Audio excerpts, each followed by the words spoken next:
Hello नमस्कार, मैं doctor Rajneesh Kumar आप सभी का एक बार फिर से हार्दिक स्वागत करता हूं। आज के वीडियो लेक्चर में हम चर्चा करेंगे हिंदी का गद्य साहित्य डॉक्टर रामचंद्र तिवारी की पुस्तक के आधार पर हिंदी आलोचना का विकास इस टॉपिक पर।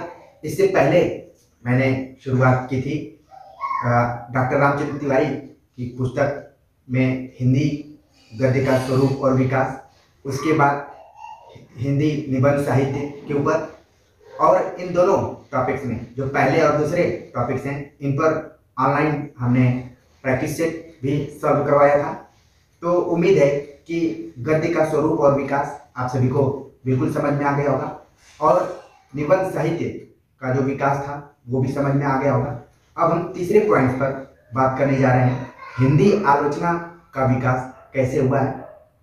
तो जब हम हिंदी आलोचना पर चर्चा करते हैं तो उससे पहले हमें दो तीन पॉइंट्स को ध्यान में रखने की जरूरत है जो कि परीक्षा के समय काफ़ी प्रतियोगी छात्रों को कंफ्यूज करते हैं। तो इसी कंफ्यूजन को दूर करने के लिए मैं आज व्हाइट बोर्ड का सहारा ले रहा हूँ और थोड़ा सा तीन पॉइंट्स को मैं समझाऊंगा। पहला जो पॉइंट है वो है निबंध। ठीक है, जब निबंध से पहले मैंने बताया था कि एक तरफ गद्य है और दूसरे तरफ पद्य। गद्य विचार प्रधान होता है जबकि पद्य भाव प्रधान होता है। इस पर मैंने एक बार चर्चा किया था, आप लोग इस चीज से परिचित भी होंगे।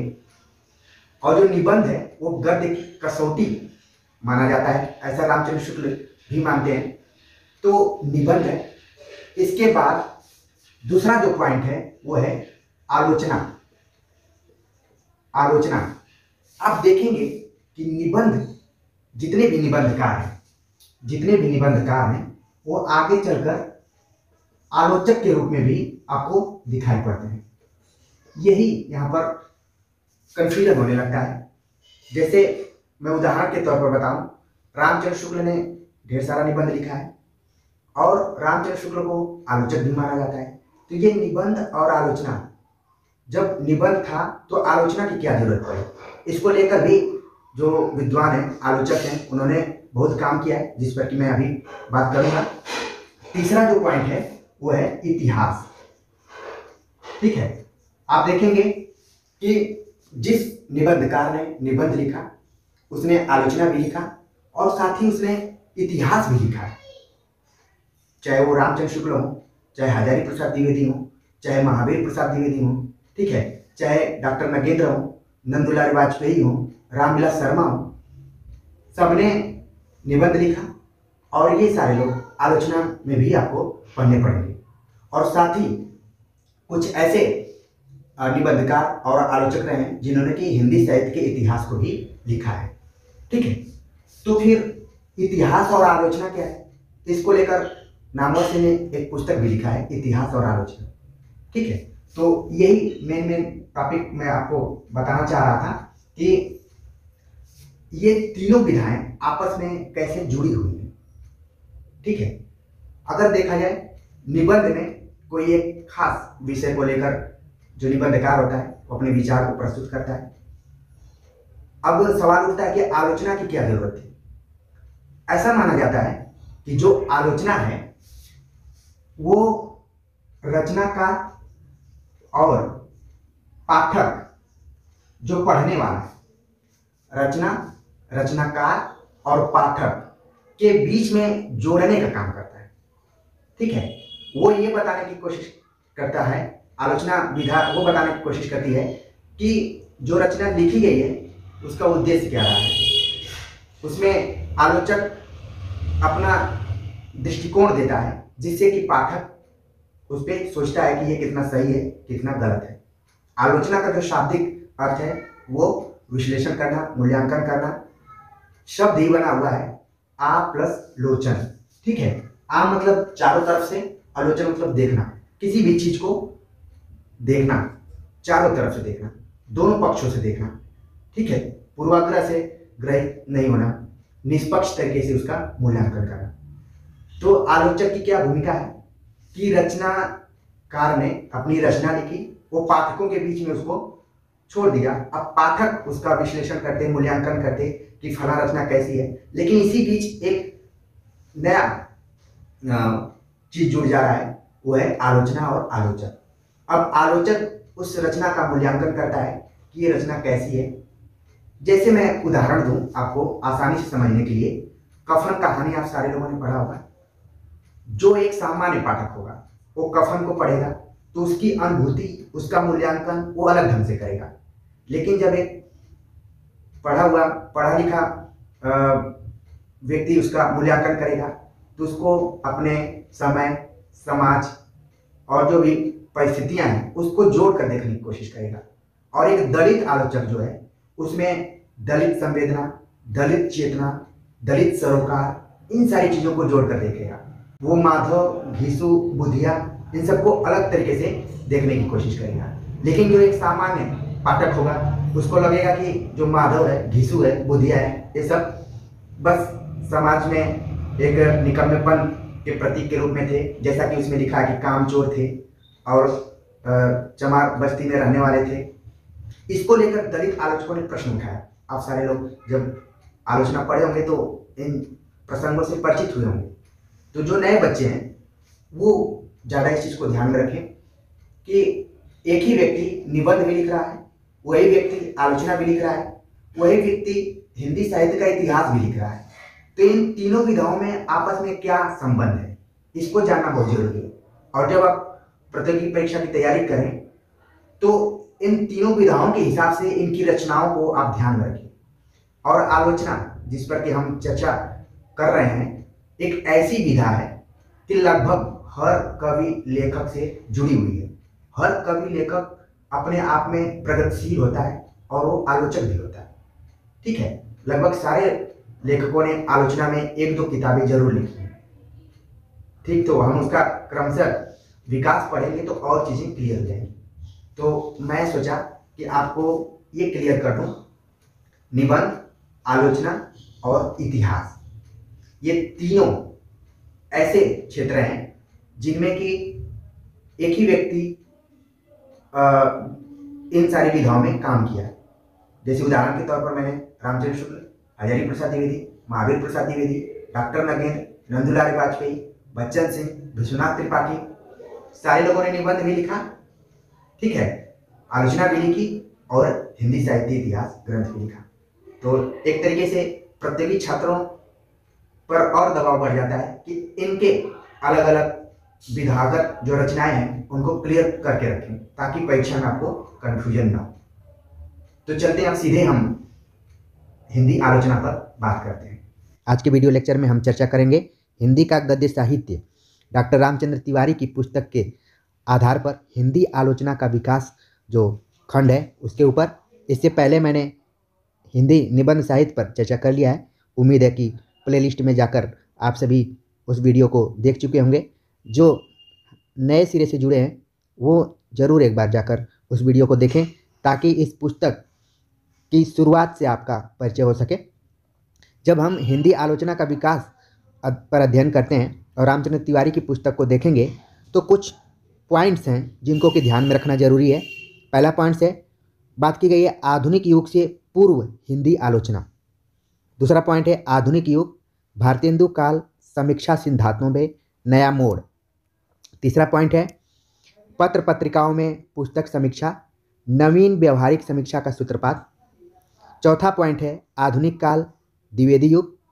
पांचवा पॉइंट है हिंदी समीक्षा के सैद्धांतिक एवं व्यावहारिक रूपों का विकास और उत्कर्ष। छठा पॉइंट है शास्त्रीय आलोचना, रीतिकालीन लक्षण ग्रंथों की परंपरा का विकास। सातवां पॉइंट है शास्त्रीय आलोचना, नवीन दृष्टिकोण से समीक्षा सिद्धांतों की स्थापना। आठवां पॉइंट है तुलनात्मक मूल्यांकन एवं निर्णय। नवां पॉइंट है समीक्षा की नवीन व्यवहारिक पद्धति का प्रयोग। 10वां पॉइंट है अन्वेषण एवं अनुसंधान पर समीक्षा। 11वां पॉइंट है प्राचीन व्यवहारिक आलोचना का अभिनव रूप, व्याख्यात्मक टीकाएं। 12वां पॉइंट है पाठालोचन एवं पाठानुसंधान। 13वां पॉइंट है द्विवेदी युग की उपलब्धि। 14वां पॉइंट है छायावाद और उसके बाद हिंदी आलोचना। 15वां पॉइंट है छायावादी या स्वच्छंदतावादी आलोचना। 16वां पॉइंट है प्रभाववादी आलोचना। 17वां पॉइंट है मनोवैज्ञानिक या अंतःचेतनावादी आलोचना। 18वां पॉइंट है ऐतिहासिक एवं सांस्कृतिक आलोचना। 19वां पॉइंट है शास्त्रीय समीक्षा। 20वां पॉइंट है अन्वेषण एवं अनुसंधान परक आलोचना। 21वां पॉइंट है मार्क्सवादी या प्रगतिवादी आलोचना। 22वां पॉइंट है मार्क्सवादी समीक्षा बनाम समाजशास्त्री समीक्षा। 23वां पॉइंट है प्रगतिवादी यानी कि मार्क्सवादी समीक्षक। 24वां पॉइंट है नया भावबोध नई समीक्षा। 25वां पॉइंट है हिंदी के नए समीक्षक।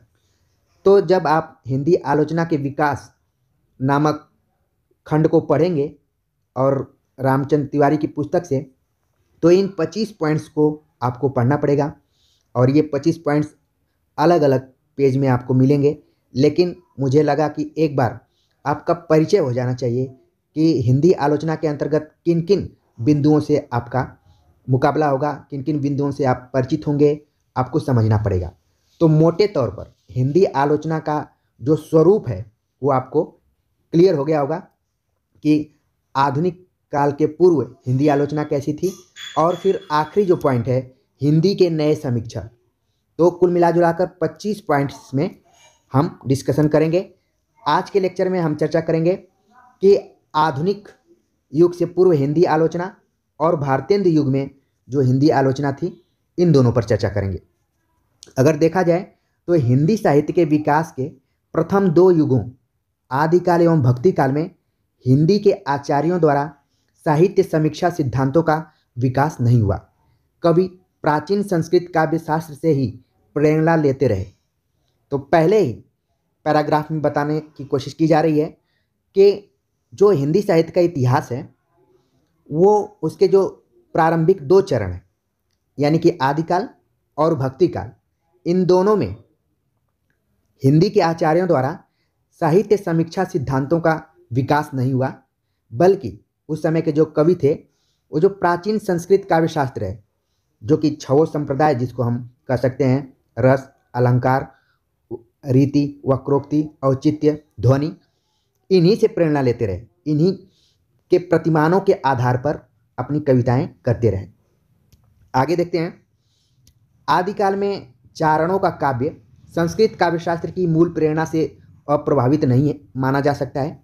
यानी कि जो चारण कविताएं लिख रहे थे, जिनके की आधार पर आदिकाल को चारण काल भी कहा गया, तो उनकी जो कविताएं रही हैं वो सब संस्कृत काव्य शास्त्र से प्रभावित रही हैं। आप सेंटेंस देखिए, यहाँ पर लिखा जा रहा है कि अप्रभावित नहीं माना जा सकता है, यानी कि प्रभावित माना जा सकता है। जो आदिकाल में चारण कवि कविताएं लिख रहे थे वो संस्कृत काव्य शास्त्र के प्रतिमानों पर था, यानी कि उन रचनाओं में रस, अलंकार, छंद, ठीक है, ध्वनि, इन सारी चीज़ों के बारे में चर्चा की जा रही थी। अगले पॉइंट पर बात करें तो रासो ग्रंथों का मूल्यांकन संस्कृत समीक्षा सिद्धांतों, रस, अलंकार आदि के आधार पर ही किया गया है। सिद्धों और नाथों के साहित्य की प्रेरणा काव्य शास्त्री नहीं है। ये देखिए, यहाँ पर एक इम्पॉर्टेंट चीज़ बताई जा रही है कि रासो जो काव्य रहा है उसका मूल्यांकन संस्कृत समीक्षा के आधार पर तो किया गया, लेकिन सिद्धों और नाथों के साहित्य की जो प्रेरणा है वो काव्य शास्त्रीय नहीं है, बल्कि उनका उद्देश्य तत्व, धर्म, आध्यात्म एवं समाज है। इसी चीज़ को ध्यान में रखते हुए आपको याद होगा आचार्य रामचंद्र शुक्ल ने इनको सांप्रदायिक रचनाएं मानकर थोड़ा सा कम इनको महत्व देने की कोशिश की थी। तो एक चीज़ आप ध्यान में रखिए, जो सिद्ध और नाथ साहित्य रहे हैं वो काव्य शास्त्रीय प्रेरणा से नहीं लिखे गए, बल्कि उनके केंद्र में था धर्म, आध्यात्म एवं समाज। ठीक है, तो एक तरीके से ये अलग धारा रही है। कई बच्चों के दिमाग में ये आता है कि सिद्धों के काव्य की विशेषता क्या थी, नाथों के काव्य की विशेषता क्या थी, इसको लेकर वो काफ़ी कंफ्यूज रहते हैं। तो मैं आपको ये बताना चाहूँगा कि जब भी सिद्धों और नाथों को आप पढ़िए तो सिद्धों की संख्या कितनी है, नाथों की संख्या कितनी है, परीक्षा के दृष्टिकोण से काफ़ी इंपॉर्टेंट है, और दोनों की जो विशेषताएँ हैं वो भी अलग अलग हैं। तो इसलिए जब भी हिंदी साहित्य का इतिहास पढ़िए या फिर कोई कॉम्पिटिटिव बुक पढ़िए तो एक कॉपी लेकर इन दोनों की विशेषताओं को अलग अलग लिख लीजिए, क्योंकि कई बार परीक्षा में विशेषताएं ही विकल्प के रूप में आ जाती हैं और उसमें से पूछ दिया जाता है कि कौन सी विशेषता निम्नलिखित में से सिद्धों की है या नहीं है। उसी तरह से नाथों की विशेषता है या फिर नहीं है। तो ये चीज़ें आपको ध्यान में रखना है। तो ये तो जितना पॉइंट मैंने बताया सब आदिकाल से संबंधित था। शुरू में ही लिख दिया कि हिंदी साहित्य का इतिहास के जो प्रारंभिक 2 काल रहे हैं, आदिकाल और भक्तिकाल, उसमें अगर समीक्षा पद्धति की बात की जाए तो कोई विकास नहीं हुआ, बल्कि संस्कृत काव्य शास्त्र का ही उसमें अनुसरण किया गया। तो आदिकाल के बारे में चर्चा कर लिया मैंने। अब मैं भक्तिकाल पर बात कर रहा हूँ। भक्तिकाल के प्रसिद्ध कवि कबीर, जयसी, सूर और तुलसी में कबीर का काव्य साहित्य शास्त्र की उपेक्षा करने वाला है। वह सिद्धों एवं नाथों की परंपरा का विकसित रूप है। यहाँ पर लिखा जा रहा है कि कबीर का काव्य साहित्य शास्त्र की उपेक्षा करने वाला। आपने पढ़ा होगा, पोथी पढ़ पढ़ जगमुआ, पंडित भया न कोई, ढाई आखर प्रेम का, पढ़े सो पंडित होय। और जहाँ भी मौका मिला है कबीर ने शास्त्रीय बातों का उन्होंने एक तरीके से खंडन किया है। उसी चीज़ को यहाँ पर बताने की कोशिश की जा रही है। आगे बताया गया कि कबीर ने शास्त्रों की तो उपेक्षा की, लेकिन उन्होंने सिद्धों एवं नाथों की परंपरा का एक तरीके से विकास किया। छत्तीसगढ़ लोक सेवा आयोग में जब मैं इंटरव्यू देने गया था तो मुझसे एक सवाल पूछा गया था कि कबीर पर किसका प्रभाव सर्वाधिक है। तो मैंने बताया कि सिद्धों एवं नाथों की परंपरा का सर्वाधिक उन पर प्रभाव दिखाई पड़ता है। तुरंत एक्सपर्ट्स ने कहा कि बिल्कुल जो मैं सुनना चाह रहा था वही आपने बताया। ठीक है, आगे लिखते हैं कि कुछ मार्मिक रहस्यानुभूतियों की गहन रागात्मक अभिव्यक्ति के बावजूद उसका स्वर उपदेश परक है। उसमें सामाजिक एवं धार्मिक रूढ़ियों का खंडन करके आध्यात्मिक स्तर पर मानवीय एकता का संदेश दिया गया है। यानी कि इस पूरे पैराग्राफ में रामचंद्र तिवारी लिखते हैं कि जो सूर तुलसी जैसी हैं उसमें कबीर की जो कविता है वो शास्त्रों की उपेक्षा की है, लेकिन किन किन चीज़ों का उसमें ध्यान है। उनकी जो कविताएं उपदेश परक हैं, सामाजिक एवं धार्मिक रूढ़ियों का खंडन करती हैं और आध्यात्मिक स्तर पर मानवीय एकता का संदेश देती हैं। अगले कवि पर चर्चा करते हुए लिखते हैं, जायसी के काव्य में संस्कृत समीक्षा सिद्धांतों, फारसी साहित्य की मान्यताओं एवं भारतीय लोक साहित्य की रूढ़ियों का गुण संश्लेष लक्षित होता है।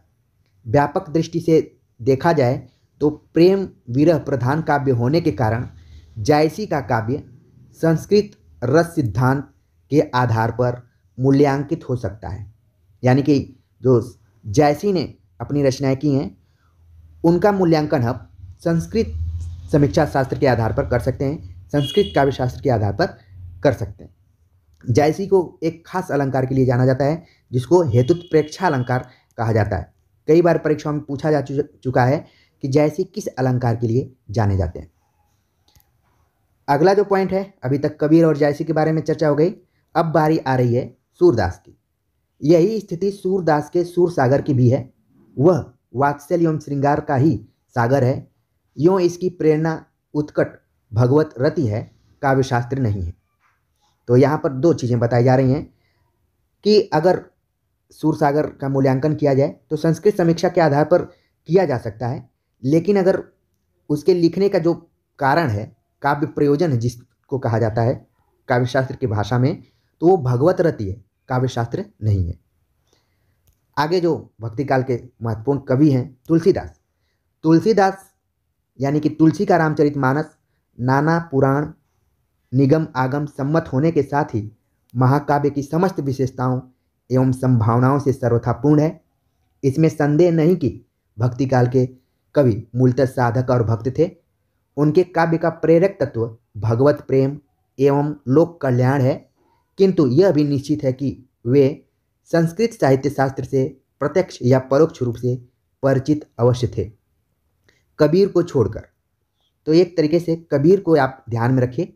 हो सकता है कि बदलते हुए पैटर्न में सवाल पूछ लिया जाए कि भक्तिकाल में कौन से ऐसे कवि हैं जिन्होंने शास्त्र को नहीं माना है, उसकी उपेक्षा की है, तो सबसे पहले नाम आएगा कबीर का।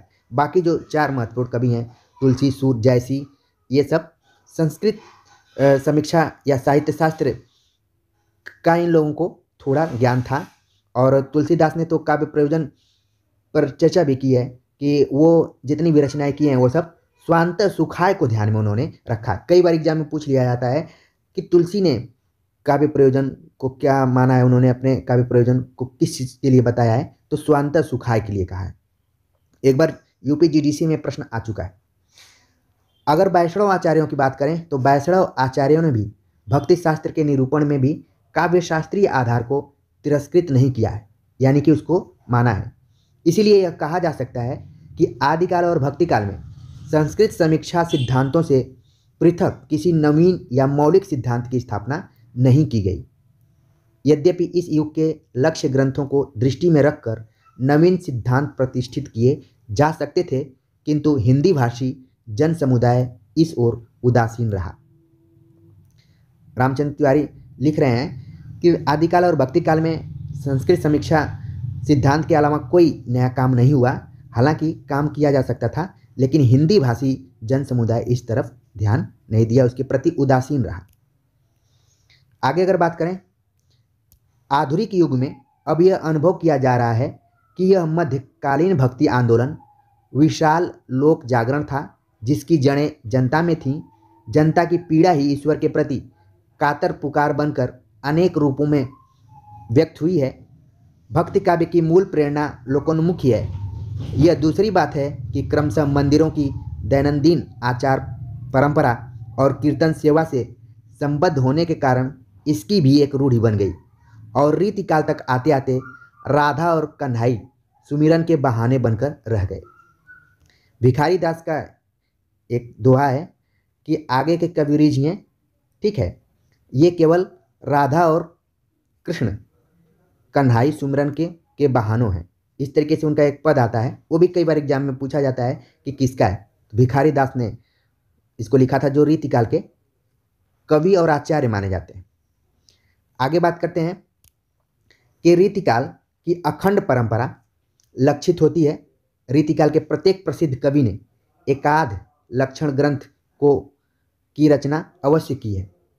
रीतिकाल में देखिए, यहाँ पर बताया जा रहा है कि आदिकाल और भक्ति काल में कोई विशेष काम नहीं हुआ समीक्षा के क्षेत्र में, लेकिन रीतिकाल के लगभग सभी कवि एक तरफ कविता लिख रहे थे तो दूसरे तरफ लक्षण ग्रंथ लिखने की कोशिश उन्होंने जरूर की।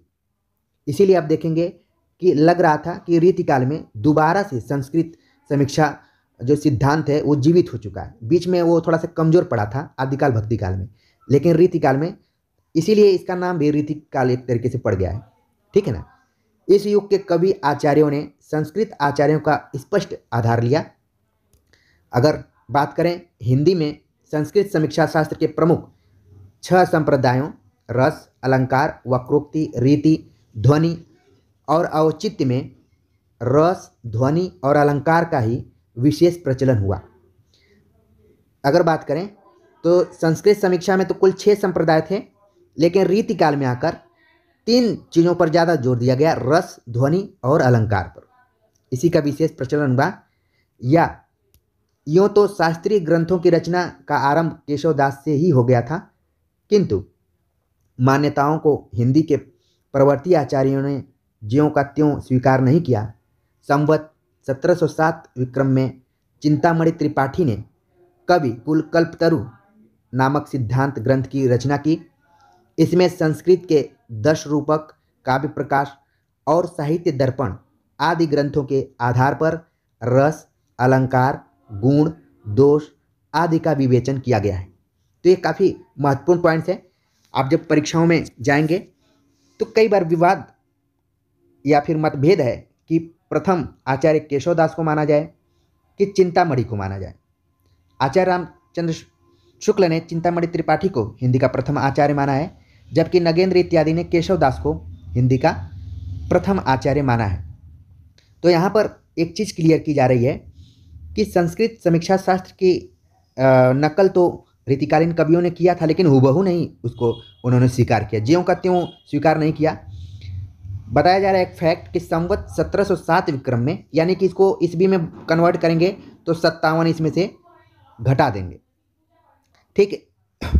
तो उसमें 1707 विक्रम संवत में चिंतामणि त्रिपाठी, कई बार चिंतामणि ही नाम लिया जाता है, यहाँ पर पूरा नाम लिखा गया है, उन्होंने कवि कुलकल्पतरु नाम का एक सिद्धांत ग्रंथ लिखा जिसमें उन्होंने संस्कृत के 10 रूपक, जब मैं 10 रूपक बोल रहा हूँ तुरंत आपके दिमाग में इसके रचयिता का नाम आना चाहिए। धनंजय, काव्य प्रकाश मम्मट, साहित्य दर्पण विश्वनाथ, तुरंत छप जाना चाहिए आपके दिमाग में।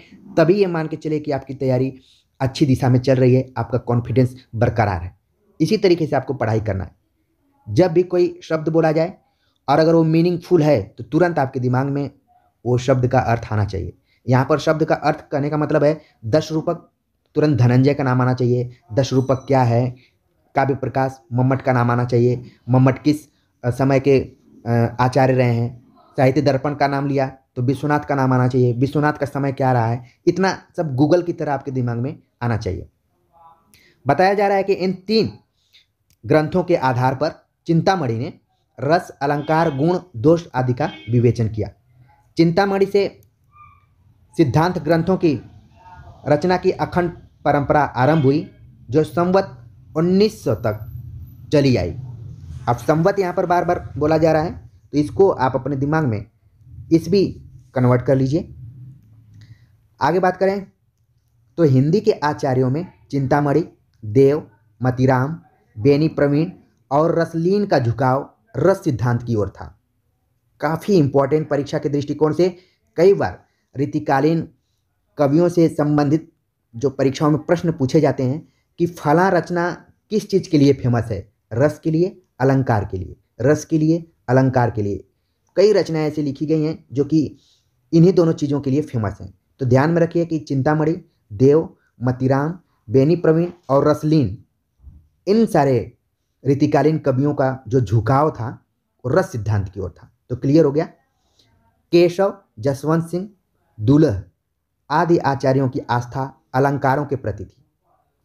केशव ने कहा था भूषण बिनु विराजई कविता बनिता मित। इसी तरीके से जसवंत सिंह की एक रचना है भाषा भूषण। देखने में तो लग रहा है कि ये भाषा विज्ञान की किताब होगी, लेकिन क्या थी वो? अलंकारों से संबंधित है। ये न जाने कितनी बार सवाल पूछा जा चुका होगा परीक्षाओं में। तो ये की पॉइंट्स है, इसको आप ध्यान में रखिए। 2 चीज़ें बताई गई कि ऊपर जो कवि हैं चिंतामणि, देव, मतिराम, बेनी प्रवीण, रसलीन, ये सब रस की तरफ इनका झुकाव था। केशव, जसवंत सिंह, दुलह, इन लोग अलंकार के प्रति इन लोगों का झुकाव था। कुलपति मिश्र, सोमनाथ, भिखारी दास तथा श्रीपति ने रस ध्वनि को उत्तम काव्य माना है। ये परीक्षा के दृष्टिकोण से काफ़ी इंपॉर्टेंट फैक्ट। कुलपति मिश्र, सोमनाथ, भिखारी दास और श्रीपति ने रस ध्वनि को उत्तम काव्य माना है। रीति सिद्धांत की महत्ता चिंतामणि, देव और सूरत मिश्र ने स्वीकार की थी। वक्रोक्ति को हिंदी के आचार्यों ने अलंकार के अंतर्गत ही सीमित कर दिया। संस्कृत काव्यशास्त्र जब आप पढ़ेंगे तो वक्रोक्ति एक स्वतंत्र रूप से संप्रदाय है, लेकिन हिंदी के आचार्यों ने इसको एक अलंकार के रूप में ही माना। जब मैं अलंकार आप लोगों को पढ़ा रहा था तो उसमें मैंने बताया था शब्दालंकार कौन है, अर्थालंकार कौन है। तो शब्दालंकार का मैंने एक फार्मूला बताया था, अवश्य। अवश्य मतलब अनुप्रास, अ से अनुप्रास, व से वक्रोक्ति, आधा तालव्य, श से श्लेष और य से यमक। आपको याद करने की जरूरत नहीं है। शब्द अलंकार में अवश्य अगर बोल देंगे आप तो सारे उसमें अलंकार आ जाएंगे। तो वक्रोक्ति को हिंदी के जो आचार्य थे वो अलंकार ही माने, जबकि भामा ने वक्रोक्ति को अलंकारों का प्राण माना है। ये सब जानकारी आपको मेरी काव्यशास्त्र की वीडियो में और अलंकार से संबंधित जो वीडियो हैं उसमें मिल जाएगी। आगे बात करते हैं। लगभग 200 वर्षों तक निरंतर सिद्धांत विवेचन में लीन रहने पर भी हिंदी के आचार्य न तो किसी मौलिक सिद्धांत की स्थापना कर सके और न संस्कृत के सिद्धांतों को ही विकसित कर सके। कहा जा रहा है कि तमाम प्रयासों के बावजूद लगभग 200 वर्षों तक रीतिकाल का समय था, उससे कुछ ज़्यादा ही था, उसमें लगातार सिद्धांत विवेचन हो रहे थे, लेकिन निराशा याद लगी। न तो कोई मौलिक सिद्धांत की स्थापना हो पाई और न ही संस्कृत सिद्धांतों को ही विकसित कर पाया लोगों ने। ठीक है, बल्कि रीतिकाल के जो आचार्य थे वो 3 भागों में हो गए, रीतिबद्ध, रीतिमुक्त और रीतिसिद्ध। तो एक तरीके से केवल संस्कृत सिद्धांतों का उन्होंने एक तरीके से नकल ही किया। आगे बात करते हैं आधुनिक काल में।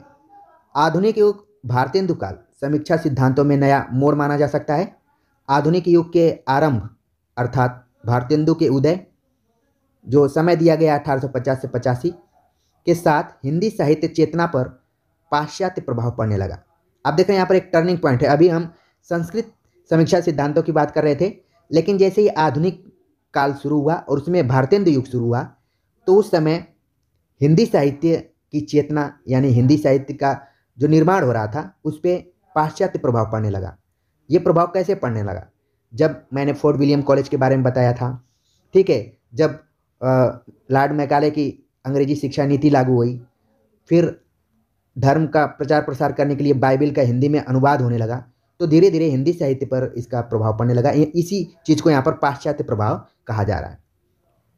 19वीं शताब्दी ईस्वी में अंग्रेजी साहित्य जिन मूल्यों, जीवन मूल्यों को स्वीकार करके पर्याप्त प्रगति कर चुका था, धीरे धीरे हिंदी का साहित्यकार उनसे परिचित होने लगा। वैज्ञानिक अनुसंधान, औद्योगिक क्रांति, राष्ट्रीय एकता, जनतांत्रिक जीवन व्यवस्था, विचार स्वातंत्र्य, जीवन के प्रति बौद्धिक एवं उपयोगितावादी दृष्टिकोण आदि नवीन मान्यताओं से हिंदी का साहित्यकार परिचित होने लगा। ठीक है, परिचित तो हुआ ही, इससे प्रेरित एवं प्रभावित हुआ। परिणाम स्वरूप हमारे परंपरागत साहित्य संस्कार बदलने लगे। अभी तक हम आदिकाल, भक्तिकाल, रीतिकाल, संस्कृत समीक्षा सिद्धांत, संस्कृत काव्यशास्त्र इत्यादि कह रहे थे, लेकिन जैसे ही अंग्रेज भारत में अपना पांव जमाना शुरू कर दिए थे और तमाम जो परिवर्तन हुए हैं, जो कि मैंने ऊपर बताया कि कैसे वैज्ञानिक अनुसंधान हुए, औद्योगिक क्रांति हुई, राष्ट्रीय एकता, जनतांत्रिक जीवन व्यवस्था, विचार स्वातंत्र्य, जीवन के प्रति बौद्धिक एवं उपयोगितावादी दृष्टिकोण को अपनाया गया, तो इससे पूरा हिंदी जगत जो है वो प्रभावित हुआ और प्रेरित हुआ। भारतेंदु हरिश्चंद्र इस जागरण युग की साहित्यिक चेतना के अरुणोदय बनकर आए। उन्होंने जीवन और साहित्य के प्रति सुधारवादी दृष्टिकोण अपनाया। उन्हें परंपरागत संस्कृत समीक्षा शास्त्र में युगानुकूल परिवर्तन करने में संकोच नहीं हुआ। यानी कि भारतेंदु हरिश्चंद्र जो हैं ये जागरण के प्रतीक माने जाते हैं, इसीलिए उनको आधुनिक हिंदी साहित्य का जन्मदाता भी माना जाता है, नवजागरण का अग्रदूत भी कहा जाता है। उन्होंने क्या किया कि जीवन और साहित्य के प्रति सुधारवादी दृष्टिकोण को अपनाया और जो लंबे समय से चले आ रहे संस्कृत समीक्षा यानी कि संस्कृत काव्य शास्त्र था, उसमें भी वो परिवर्तन करने में संकोच नहीं किए। उन्होंने उसमें बदलाव लाने की कोशिश की। सिद्धांततः उन्हें रसवादी कहा जा सकता है। फिर भी अगर सैद्धांतिक तौर से देखें तो भारतेंदु को रसवादी कहा जा सकता है। और कारण बताया जा रहा है कि उन्होंने लिखा है, जा में रस कछु होत हैं, पढ़त ताहि सब कोय, बात अनूठी चाहिए भाषा को होए। बात अनूठी होनी चाहिए, चाहे कोई भी भाषा हो, और जो भी बात कहें उसमें कुछ रस होना चाहिए। तो इस तरीके से इनको रसवादी यहाँ पर सिद्ध कर दिया गया।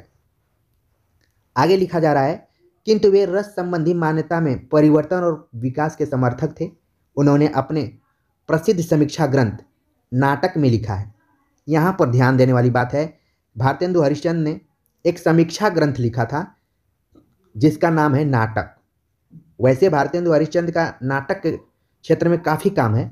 एक तरीके से नाटक का जब इतिहास लिखा जाएगा तो जो पहला चरण है वो भारतेंदु के नाम से ही शुरू होता है। लेकिन आप यहाँ पर देखिए, उन्होंने समीक्षा ग्रंथ का नाम जो चुना है वो नाटक है। तो ध्यान में रखिए इस चीज़ को, ये कई बार एग्जाम में आ चुका है। नाटक में लिखा है, वाह वाह रसों का मानना भी वेद के धर्म का मानना है कि जो लिखा है वही माना जाए और इसके अतिरिक्त करें तो पतित हो रस। ऐसी वस्तु है जो अनुभव सिद्ध है, इसके मानने में प्राचीनों की कोई आवश्यकता नहीं। यदि अनुभव में आवे मानिए, न आवे न मानिए। तो ये बात कर रहे हैं भारतेंदु हरिश्चंद्र। इसी प्रकार नाटकों की रचना के संबंध में भी वे युग प्रवृत्ति के अनुकूल परिवर्तन के पक्ष में थे। उन्होंने स्पष्ट शब्दों में कहा, वर्तमान समय में इस काल के कवि तथा सामाजिक लोगों की रुचि उस काल की अपेक्षा अनेकांश में विलक्षण है।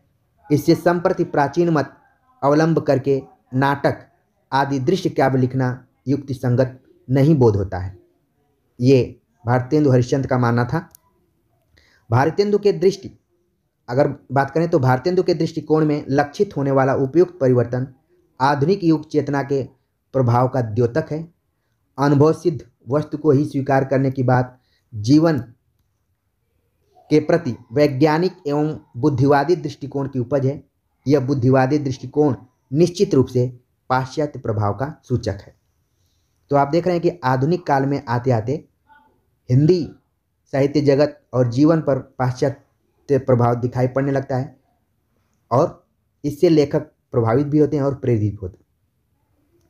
अगर पत्र पत्रिकाओं की बात करें तो पत्र पत्रिकाओं में पुस्तक समीक्षाएं छपा करती थीं, तो ये भी हिंदी आलोचना में एक पॉइंट है, टर्निंग पॉइंट है। नवीन व्यावहारिक समीक्षा का सूत्रपात आधुनिक युग के प्रथम चरण यानी कि भारतीय हिंदी युग में साहित्य के सभी रूपों को विकसित करने का एक सर्वथा नवीन माध्यम पत्र पत्रिकाओं के प्रकाशन के रूप में सुलभ हुआ। इन्हीं पत्र के माध्यम से हिंदी आलोचना का एक नया रूप भी भारतीय हिंदी युग में ढलने लगा। भारतेंदु द्वारा संपादित कविवचन सुधा जो कि 1868 में संपादित किया था और हरिश्चंद्र चंद्रिका जिसका प्रकाशन 1873 ईस्वी में हुआ था, समीक्षा के स्तंभ भी माने जा सकते हैं। ठीक है, भारतेंदु युग के अन्य पत्रों हिंदी प्रदीप, भारत मित्र, ब्राह्मण, आनंद कादम्बिनी आदि में भी पुस्तकों की समीक्षाएं प्रकाशित की जाती थीं। तो यहाँ पर आपने देखा कि भारतेंदु द्वारा संपादित कविवचन सुधा, हरिश्चंद्र चंद्रिका, ये तो आपके दिमाग में होगा। जब भी कोई हिंदी प्रदीप कहे तुरंत आपके दिमाग में बालकृष्ण भट्ट, भारत मित्र के संपादक का नाम आना चाहिए, ब्राह्मण, ठीक है, आनंद कादम्बिनी, इन सब के जो संपादक हैं उनका नाम आना चाहिए क्योंकि परीक्षाओं में खूब सवाल आते रहे हैं भारतीय हिंदू युगीन पत्र पत्रिकाओं से संबंधित। आगे बात करें तो सन 1880 ईस्वी के पूर्व पत्र पत्रिकाओं में प्रकाशित होने वाली आलोचनाएं अत्यंत परिचयात्मक एवं साधारण कोटि की होती थीं, किंतु क्रमशः उनका स्तर गंभीर होता गया। यानी कि शुरुआती दौर में जो पत्र पत्रिकाओं में समीक्षाएं प्रकाशित होती थीं वो एक परिचयात्मक रूप में होती थीं और साधारण कोटि की थीं, लेकिन धीरे धीरे उसमें बदलाव आया और वो गंभीरता की तरफ जाने लगी। पंडित बालकृष्ण भट्ट द्वारा संपादित हिंदी प्रदीप इस दृष्टि से सर्वाधिक समृद्ध माना जा सकता है। ये काफ़ी इंपॉर्टेंट पॉइंट है। इन समीक्षाओं द्वारा नए ढंग की व्यवहारिक आलोचना का सूत्रपात हुआ जो भारतीय आलोचना के विकास में सर्वथा नवीन वस्तु थी। अभी तक हम जब संस्कृत समीक्षा शास्त्र की बात कर रहे थे तो वो सैद्धांतिक आलोचना के अंतर्गत सारी बातें हो रही थीं, लेकिन बालकृष्ण भट्ट ने अपने पत्र हिंदी प्रदीप के माध्यम से आलोचना के क्षेत्र में एक नए ढंग की आलोचना को शुरू किया जिसको कि व्यावहारिक आलोचना कहा जा रहा है। यानी कि व्यावहारिक आलोचना का सूत्रपात बालकृष्ण भट्ट से शुरू होता है और एक तरीके से यह भारतीय आलोचना में एक नई वस्तु थी। तात्पर्य यह कि भारतीय हिंदू युग में एक ओर तो परंपरागत संस्कृत समीक्षा सिद्धांतों को विकसित करने की मनोभूमि निर्मित हुई और दूसरी ओर नवीन ढंग की व्यवहारिक समीक्षा का भी सूत्रपात हुआ। तो आज के लेक्चर में हमने देखा कि हिंदी आलोचना का विकास कैसे हुआ और कैसे हिंदी आलोचना में सैद्धांतिक और व्यवहारिक दोनों तरीके की आलोचनाएं लिखी जाने लगीं। तो आज के लेक्चर में हम आधुनिक काल के पूर्व जो हिंदी आलोचना की स्थिति थी उस पर चर्चा किए, फिर भारतीय हिंदू युगीन हिंदी आलोचना की बात की, फिर आगे का जो स्वरूप है उसको हम अगले लेक्चर में देखने की कोशिश करेंगे, यानी कि द्विवेदी युगीन हिंदी आलोचना क्या रही है। तो उम्मीद है कि आज का लेक्चर आप सभी को पसंद आया होगा। हिंदी आलोचना के स्वरूप और विकास का जो प्रथम चरण है वो आपको समझ में भी आया होगा और जो मैंने 25 पॉइंट्स बताया उन 25 पॉइंट्स को भी आप अपने दिमाग में रखिए। ठीक है, इस तरीके से हमने आज के लेक्चर में लगभग 3 पॉइंट्स को कवर कर लिया है। आधुनिक युग से पूर्व हिंदी आलोचना, आधुनिक युग भारतीय हिंदू काल समीक्षा सिद्धांतों में नया मोड़। यहाँ पर आप देख रहे हैं कि पाश्चात्य प्रभाव भी दिखाई पड़ने लगता है आलोचना में, और फिर पत्र पत्रिकाओं में जो पुस्तक समीक्षाएं लिखी जा रही थी उसके द्वारा व्यवहारिक समीक्षा का सूत्रपात हुआ। ये काफ़ी इंपॉर्टेंट है। तो एक तरीके से आपने देखा कि भारतीय हिंदू युग में ही सैद्धांतिक और व्यवहारिक दोनों आलोचनाओं का प्रारंभ हो चुका था। आगे चलकर और बातें क्लियर होंगी। मिलते हैं एक नए टॉपिक के साथ, तब तक के लिए नमस्कार।